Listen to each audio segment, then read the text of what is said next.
I'm reaching for another helping of Aunt Susan's famous potato salad when I hear it a casual question that shatters my world in an instant. So, have you booked your flight for Brielle's big day yet? My cousin Megan leans toward Uncle Rick, balancing a paper plate overflowing with barbecue. My hand freezes midair. Brielle's big day? We're leaving Thursday morning. Uncle Rick replies, swatting at a mosquito. Linda insists we all stay at that resort near the venue. Expensive as hell, but what can you do? It's a wedding. The paper plate slips from my fingers. Coleslaw splatters across the grass like modern art. My throat constricts as conversations around me continue, oblivious to the fact that my sister is getting married and I know nothing about it. Hailey? Aunt Susan notices my frozen posture. Honey, you okay? I can't speak. My lungs refuse to cooperate. The sunny backyard blurs as I mumble something about needing air and stumble toward the driveway where my car sits. Evidence of the 3-hour drive I made this morning to celebrate Independence Day with the family I thought was mine. Inside my car, I grip the steering wheel until my knuckles turn white. My breaths come in shallow gasps as memories flash through my mind unbidden. Dad's hospital room, the antiseptic smell burning my nostrils. His hand, paper-thin and cool, squeezing mine with surprising strength. Promise me you'll take care of your sister, Hailey. His voice barely audible above the beeping machines. Brielle needs you now. I was 18. She was 14. I nodded, tears streaming down my face. I promise, Dad. My acceptance letter to the Rhode Island School of Design sits unopened on my dresser while I fill out paperwork for a full-time position at the local marketing firm. It's just temporary. I tell myself, even as I help Brielle with algebra homework and make sure she has lunch money every morning. The phone jarring me awake at 2 a.m., Brielle's roommate panicking on the other end. She won't stop crying, she's saying weird things. I don't know what to do. I throw clothes into a duffel bag, scrape ice from my windshield, and drive through the worst snowstorm in decades to reach her college campus 8 hours away. When I find her, she's curled into herself, shaking, eyes vacant. I stay for 2 weeks, sleeping on her dorm room floor, getting her to counseling appointments. My phone buzzes in my hand, jolting me back to the present. I stare at it, numb, before making a decision. 2 days later, I sit at my kitchen table, heart hammering against my ribs as I tap my mother's contact. She answers on the 4th ring. Hailey, what a nice surprise. Her voice sounds artificially bright. I skip the pleasantries. Mom, I heard about Brielle's wedding at the cookout. A pause, a slight intake of breath. Oh, that. She sighs. It's just a small family thing, honey. We figured you'd be too busy with your traveling lifestyle anyway. My fingers tighten around the phone. Traveling lifestyle? I travel for work presentations maybe once a month. I am family, Mom. Another pause, longer this time. Then that practiced sigh she's perfected over years of dealing with what she calls Hailey making things difficult. Honey, let's not make this into a whole production. Brielle wants a stress-free day. You know how you two can get when you're together. I press my palm against the cool countertop to steady myself. The family photos on my refrigerator mock me Brielle's college graduation, where I stood beaming beside her. Christmas 3 years ago when I flew across the country to surprise everyone. So I'm stressed? I ask quietly. That's not what I said. Mom's voice turns brittle. But you have your own life now, Hailey. You made that choice when you moved away and focused on your career. The truth crashes over me like a wave. They've built a narrative where I'm the outsider, the one who abandoned family for career. They've transformed my sacrifices into selfishness, my independence into rejection.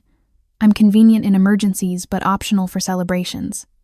I see, I whisper, though I'm only beginning to. Good, I'm glad we understand each other. Relief colors her tone. Now, tell me about that new project you mentioned last month. But I'm not listening anymore. For the first time, I understand with perfect clarity. They find it easier to erase me than to honor my place in the family.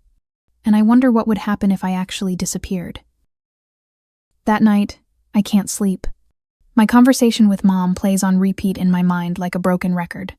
Just a small family thing. We figured you'd be too busy. Her words cut deeper with each mental replay. At 3 a.m, I grab my laptop, the blue light harsh against the darkness of my bedroom. I type my sister's name into Instagram, something I rarely do since Brielle only posts occasional highlights or so I thought. The search results load, and there it is, at Brielle's wedding journey.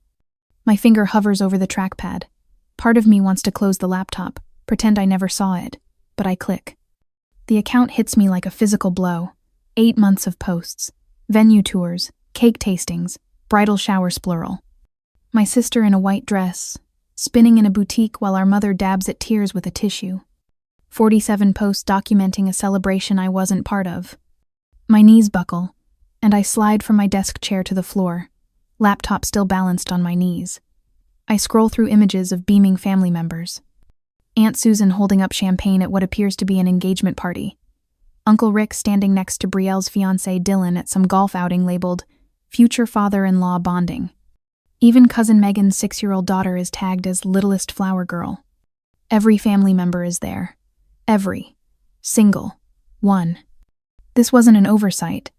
This wasn't Mom being forgetful or Brielle being busy. This was deliberate, comprehensive. 8 months of planning from which I was systematically excluded. I close the laptop but can't move from the floor. The darkness feels appropriate now. The next afternoon, I drive to Aunt Susan's house. She opens the door with a surprised Hailey that contains a hint of panic. I was in the neighborhood. I lie, stepping inside before she can think of a reason to turn me away. "Let me put on some coffee," she says, ushering me toward the living room. "Have a seat." I perch on a too-low ottoman while she stands, creating an uneven power dynamic I'm sure is unintentional. Behind her, the wall of family photos mocks my generations of weddings, birthdays, and graduations. My contributions to those moments rendered invisible. "Aunt Susan?" I say, my voice steadier than I expect. "I know about Brielle's wedding." Her face falls. "Oh, honey, I assumed you knew and just couldn't make it." "No," I say. "I wasn't told." Susan sinks into an armchair. "That can't be right. I found the Instagram account last night. Every event for 8 months. Every family member involved." My voice catches. Except me. Susan's eyes dart toward the hallway, and I follow her gaze. The spare bedroom door stands ajar, and I glimpse a row of hanging dresses in varying shades of coral. "The bridesmaids' dresses," I say, not a question. Susan nods, her hands twisting in her lap. There were 3 pre-wedding events already. The engagement party in November, the shower in March, and the bachelorette weekend last month. Each revelation lands like a slap. November. My sister has been engaged since at least November. Why? The question comes out raw, exposed. Susan looks miserable. "Linda told everyone you were too busy with your important design career to bother with family stuff." "And everyone believed that?" "She won't meet my eyes," Brielle said. "She said you always make everything about you anyway, that it would be easier without you there." The room tilts sideways. I grip the edge of the ottoman to steady myself. "I gave up art school for her," I whisper. "I know, honey." Susan reaches toward me but stops short of actual contact. "But you moved away. You built your own life." As if distance negated sacrifice. As if independence was betrayal. Mom has positioned me as selfish to the entire extended family. My years of sacrifice rewritten as abandonment. My independence cast as rejection. If I show up uninvited, demanding answers, I'll be playing the exact role they've scripted for me. At home, I call Julia, my oldest friend who moved back to our hometown last year. "This is beyond wrong," she says when I finish explaining. Her outrage washes over me like cool water. "You basically raised her, Hailey. After your dad died, you were the one who stepped up, not your mom. They've been planning this for 8 months, Jules. Everyone knows except me." "What are you going to do?" she asks. I stare at my phone screen, at the wedding countdown timer on Brielle's Instagram, 3 weeks until my sister marries a man I've never even met. As I stared at the wedding countdown on Brielle's Instagram, I wondered, should I confront them immediately and demand answers, potentially causing a scene that would only reinforce their view of me? Or should I respond in a way they'd never expect by simply disappearing? What would you do when the people who should value you most make you feel invisible? Julia is quiet for a long moment. "I'd make them miss me," she finally says. For the first time since the cookout, I feel something other than pain. A spark of something that might be power. Next day, at the office, my phone buzzes again. The 5th text from Aunt Carol this morning. "Is everything okay between you and Brielle?" She seems upset. I set the phone face down on my desk without responding. On my computer screen, the logo design I've been working on for Peterson Financial sits unfinished, the cursor blinking accusingly. The deadline looms 3 days away, but my mind keeps drifting to Brielle's latest Instagram post. Sometimes you have to protect your joy by keeping toxic people away from special moments. 326 likes. 17 sympathetic comments asking what happened. The post went up yesterday afternoon, perfectly timed to coincide with my weekly call to Grandma Ruth. By the time we hung up, my voicemail was full of concerned relatives wanting my side of the story. The office phone rings. I snap to attention, professional smile automatically in place even though no one can see me. Monroe Design, this is Hailey. Hailey, it's Marcus from Altitude Coffee. His voice carries none of its usual warmth. Do you have an update on those packaging mock-ups? Our meeting with investors is Monday, and I'm getting concerned about your timeline. I glance at my calendar, where the Altitude deadline is clearly marked. A project I would normally have completed a week early. The finals will be in your inbox by tomorrow morning. I promise, knowing I'll be working through the night. Again. I hope so. We've worked together for 3 years, but I need to know you're still committed to our projects. After reassuring him, I hang up and press my palms against my eyes until sparks dance in the darkness. My stomach growls, reminding me I haven't eaten since yesterday's yogurt at lunch. The thought of food turns my insides to concrete. I open my laptop to focus on work, but find myself typing Faroe Islands into the search bar instead. Images of emerald cliffs rising from steel blue waters fill my screen. White cottages with grass roofs. Misty mountains where no one knows my name or expects me to fix their problems. 20 days until Brielle's wedding. 20 days of whispers and worried texts. 20 days until I'm officially erased from family history. Unless I erase myself first. The thought comes unbidden, sparking something warm in my chest. I click through to an airline website, surprised by the lightness I feel as I browse flight options. One-way tickets to Vagar Airport. No return date necessary. My passport lies in the desk drawer. I pull it out, noting the issue date stamped inside, May 17, 2015, the day before Brielle's high school graduation. I'd rushed to renew it that morning before picking up her cap and gown from the school office because she'd forgotten to do it herself. 10 years ago. 10 years since I've taken an actual vacation that wasn't spent visiting family or rushing to one of Brielle's emergencies. My phone rings. Julia's name lights up the screen. Have you seen it? She asks without preamble. The Instagram post? Yeah. It's ridiculous. You've done nothing but support her your entire adult life. I lean back in my chair, watching clouds drift past my apartment window. Apparently being absent from a wedding I wasn't invited to makes me toxic. Are you going to say something? Call your mom? This is crazy, Hailey. I close the airline tab, then immediately open it again. What would be the point? To show them they're wrong about you, to stand up for yourself for once. The calendar on my wall catches my eye. I've marked all my deadlines, client meetings, and bill due dates in careful handwriting. May 29, Brielle's wedding day remains conspicuously blank, a white square among colorful reminders. I've spent 13 years proving myself to people who never saw me, I say, surprised by the steadiness in my voice. I'm done performing. Julia goes quiet. When she speaks again, her voice is gentle. What are you going to do? I stare at the Faroe Islands on my screen, a place where fog erases the boundaries between sea and sky, where visibility is a matter of weather, not worth. I'm going to choose myself, for once. After we hang up, I feel lighter than I have in weeks. I finish the Peterson Financial logo in under an hour. That evening, Julia comes over with takeout Thai food that I managed to eat half a portion of. She sits cross-legged on my couch while I show her the Faroe Islands photos. So you're really doing this? She asks, dipping a spring roll in peanut sauce. I think I am. She studies my face, then nods. I'll water your plants and grab your mail.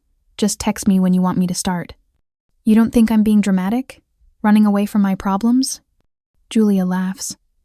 After what they've put you through? I think you're showing remarkable restraint. She touches my arm. You don't owe me explanations, Hailey. Just let me know what you need. The next morning, Tom from next door catches me in the hallway as I'm leaving for coffee. Hey neighbor, heading out of town next week. Mind keeping an eye on 3B while I'm gone? He asks. Actually, I might be away myself, I admit. He shrugs, unfazed. No problem. My brother's coming to town anyway. Taking a vacation? Something like that. Good for you. He gives me a casual salute. Whatever it is, hope it's exactly what you need. No demands for details. No guilt about my absence. The contrast to my family dynamics couldn't be clearer. That night, I book a one-way ticket to the Faroe Islands, paying extra for a flexible return date. I used the bonus from my last major client project money I'd been saving for a new professional camera. The irony doesn't escape me, using funds earmarked for capturing others' moments to finally create some of my own. Before bed, I write a single sticky note and place it on my refrigerator door, where Julia will find it when she comes to water the plants. Gone. Don't wait up. I sleep soundly for the first time in weeks. On the day of travel, my suitcase sits open on the bed, half-packed with practical layers and earth tones. The apartment feels different already, as if it knows I'm leaving. I've spent the morning methodically disconnecting from my routine, setting up an autoresponder on my work email, pausing delivery services, and canceling my standing coffee order at Rosie's. Plants watered Mondays and Thursdays. I write on a notepad for Julia. The spider plant needs less than the others. I paperclip 3 post-dated rent checks to the page and add instructions for forwarding anything that looks important. The checklist on my phone shows 27 items, 24 now crossed off. I never realized how many small tethers held me to my life. Here: automatic payments, subscriptions, weekly calls with clients. Each one I cut feels like removing a tiny weight. My phone buzzes with another text from my mother. I don't read it. The Faroe Islands ticket confirmation sits in my email, purchased with the bonus I'd been saving for a new camera lens. For once, I chose myself. When the plane finally lifts off the runway, I turn my phone to airplane mode and feel my shoulders drop for the first time in days. The constant vigilance I've carried since the cookout recedes as Portland shrinks beneath clouds. Can I get you something to drink? The flight attendant's voice pulls me from my thoughts. Water, please. My voice sounds different, lighter somehow. 10 hours later, I stand on rocky shores with wind whipping my hair into a frenzy. The Faroese landscape stretches before me, steep cliffs falling into churning sea, mist wrapping around distant mountains. I take a single photo and post it to my Instagram story. No caption, no location tag. Within minutes, the view count climbs. Mom, Aunt Susan, Uncle Rick, Cousin Megan. Brielle views it last. None of them message me. Back in my rented cabin, I turn the phone face down on the nightstand and sleep dreamlessly for 12 hours. The next day brings Brielle's call to Julia. She said you sounded panicked. Julia tells me later when I check in. I told her I didn't know when you'd be back. Was that okay? Perfect, I say, watching sheep graze on the steep hillside outside my window. What else did she say? Asked if you'd said anything about the wedding. I told her we hadn't discussed it. We haven't, I point out. Julia's laugh carries across thousands of miles. Exactly. Your mom called too. Said they need to finalize the seating chart. Funny how I matter for seating charts but not invitations. Wind howls around the cabin, a sound both lonely and freeing. I've never been this far from my family, from my responsibilities. The realization brings unexpected peace. As I sit on the rocky shore watching waves crash against ancient cliffs, I wonder, was my silence giving them exactly what they wanted in absence easy to explain away? Or was it forcing them to finally notice the space I had always filled? On day 5, my mother shows up at my apartment. Tom texts to warn me. Your mom's here, looking for you. Said it's a family emergency. I write back immediately. Is Brielle okay? No idea. I just said you mentioned something about being unreachable for a while. She didn't like that answer. I picture Tom standing in our shared hallway, arms crossed over his faded Fleetwood Mac t-shirt, giving nothing away. He once told me he'd grown up with a mother who tracked his every move. He understands boundaries better than most. She tried to get in? I ask. Yep. I reminded her that's illegal without your permission or a warrant. I send him a sheep emoji, the closest thing to a thank you I can manage. Julia reports similar encounters. My mother called her twice, then showed up at her bookstore during the Saturday rush. She tried the whole "we're so worried" routine, Julia says when we connect that evening. I just kept saying you were taking some time and would be in touch when you were ready. Was she angry? Not at first. By the 3rd time I wouldn't give her information? Livid. Julia pauses. You know what's weird? Not once did she ask if you were okay. The truth of this observation settles over me like the mist on these islands, pervasive and chilling. Meanwhile, Brielle's Instagram becomes increasingly frantic. Her perfectly curated wedding posts now have a desperate edge. 10 days until forever. Features a close-up of her ring with half the likes of previous posts. Final dress fitting shows her forced smile, not quite reaching her eyes. Her story updates come more frequently, each one checking who's viewed them. I watch them all but say nothing. The rehearsal dinner is tomorrow. I know this not because anyone told me, but because Brielle posted the schedule months ago, visible to everyone except, apparently, her sister. My phone lights up as I'm making tea. A direct message from Brielle. Where are you? Mom's freaking out and it's affecting my wedding. Not, are you safe? Not, we miss you. Just how my absence is impacting her special day. I set the phone down without responding and step outside into the cool evening air. The midnight sun casts long shadows across the landscape, a reminder that even here at the edge of the world, light finds a way to persist. In the days to come, my phone buzzes all the time, the fourth time in 20 minutes. I stare at the screen, watching Brielle's name flash like a warning sign. Pick up, pick up, pick up. Mom is losing it and I need you. I set the phone on the wooden table in my rented cabin and walk to the window. Outside, the Faroese landscape stretches vast and indifferent craggy cliffs dropping into churning sea, a world away from wedding chaos. 3 weeks into my disappearance, and they finally noticed I'm truly gone. My phone lights up again. This time, a voicemail notification from Mom. Hailey. Her voice wavers between anger and panic when I play it. Your sister needs you. This is about family duty. Your father would be ashamed. The old words that once would have sent me racing to fix whatever crisis they'd created now float past me like clouds. I watch them drift away, powerless. The next day brings an email from Uncle Rick. Subject line, what your father would have wanted. I delete it without reading. Then a text from Aunt Susan. Brielle is inconsolable. The wedding is tomorrow. Please, Hailey. I step outside as evening falls, wrapped in a thick wool sweater against the northern chill. The sky darkens to deep indigo. Then something magical happens. Green lights begin to dance across the heavens, the aurora borealis shimmering like celestial curtains. I sink onto the wooden bench outside my cabin, transfixed. For the first time, I see their tactics clearly, illuminated like the sky above me. The emergencies manufactured at precisely the moment I begin putting myself first. The declarations of what Dad would have wanted, always conveniently aligned with what they want from me. The subtle rewriting of my sacrifices as abandonment. Dad asked me to take care of Brielle, yes, but I doubt he meant for me to erase myself in the process. I return inside and pick up my phone. Instead of calling back, I activate my autoresponder with a simple message. Currently unavailable. For emergencies, please contact someone else. Then I silence my phone completely and sleep more peacefully than I have in 13 years. Morning comes with weak sunshine filtering through lace curtains. I make coffee, savoring the quiet ritual. My phone remains dark on the table, a small act of rebellion. Around noon, it lights up with a text that isn't from family. Julia's name appears with a simple message. You need to see this. A video link follows. My thumb hovers over it, hesitating. Julia wouldn't break my peace without reason. I tap the link, and a TikTok video fills my screen. The caption reads, Wedding disaster, maid-of-honor reveals affair with groom during toast. The video opens on an elegant reception, hall crisp white linens, blush roses, crystal glasses catching light. My heart constricts at the glimpse of Brielle in her gown, radiant in ivory lace, her smile stretched a touch too wide as she clutches Dylan's arm. The maid-of-honor, Kelsey Brielle's college roommate, taps her glass.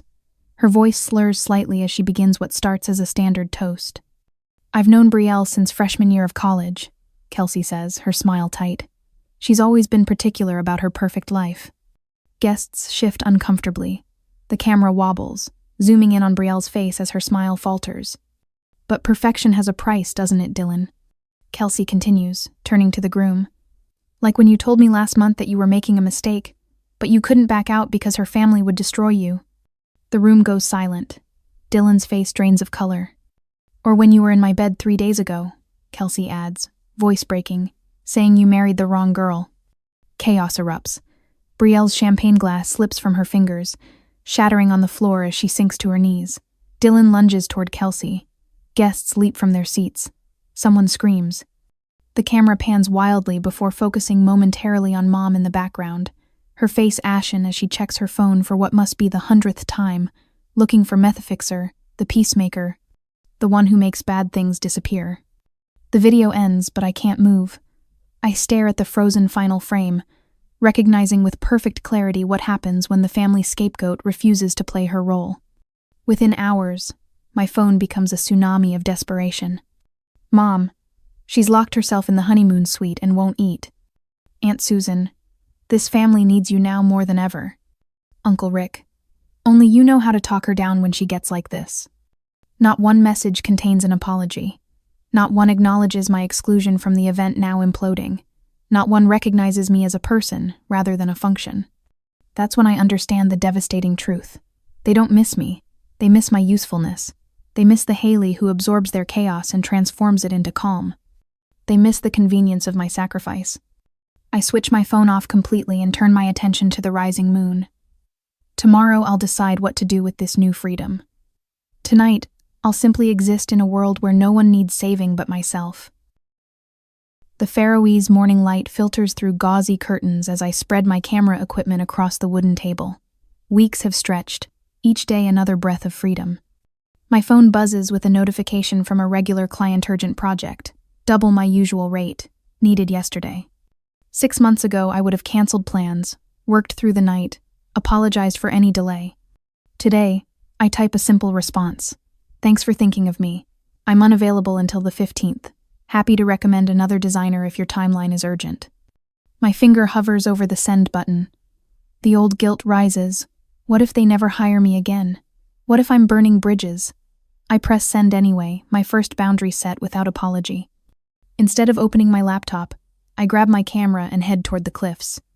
The island winds tangle my hair as I capture the solitude of this place, empty chairs positioned against vast horizons, abandoned lighthouses standing sentinel against crashing waves. I've titled the series, The Beauty of Absence, each image exploring the power of empty spaces. When I return to my rental cottage, an email awaits from Julia. I smile at the subject line, save the date, no emergency this time. The attachment opens to reveal an elegantly simple invitation to her courthouse wedding to Marcus next month. Hailey Monroe plus guest, written in careful calligraphy. No assumptions about my availability, no guilt, just the honest hope that I might share her joy. I book my return flight that evening, adding a note to my calendar. Julia's wedding, Portland. Then I create 3 more entries.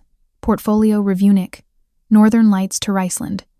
Photography workshop submission deadline. For the first time, my calendar reflects my dreams, not just others' needs.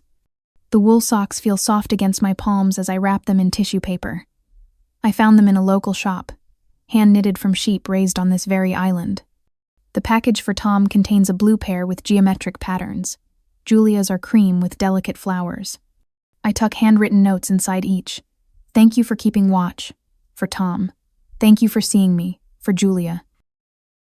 That evening, Julia's face fills my phone screen during our call, her smile widening as I show her the Faroese landscape through my window. I can't wait to see you, she says. This place suits you. Thank you, I whisper, for seeing me when my own family couldn't. She nods, understanding the weight of those words. After we hang up, I pull out a sheet of stationery proper paper, not a hasty text or email. The pen feels substantial in my hand as I begin writing to my sister. Dear Brielle, I start, the words flowing without rehearsal. I hope you find peace. I hope you tell the truth. I hope next time the invitation comes before the apology. I write without accusation or defense, simply stating what I need for any future relationship. When I finish, I seal the envelope, addressing it to her new apartment, the one she moved to after the wedding collapse. Later, I open my laptop and navigate to the art residency program I've dreamed about since college. The application I've drafted and abandoned a dozen times over the years sits waiting. This time I complete every field, attach my portfolio, and click submit before I can reconsider. My final task for the evening is posting to Instagram.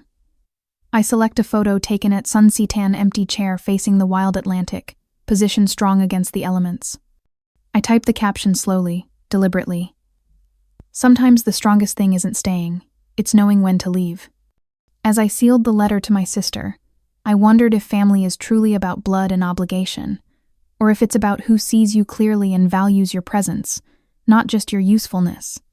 Can broken family bonds ever truly heal, or should we sometimes build new connections with those who appreciate us from the start?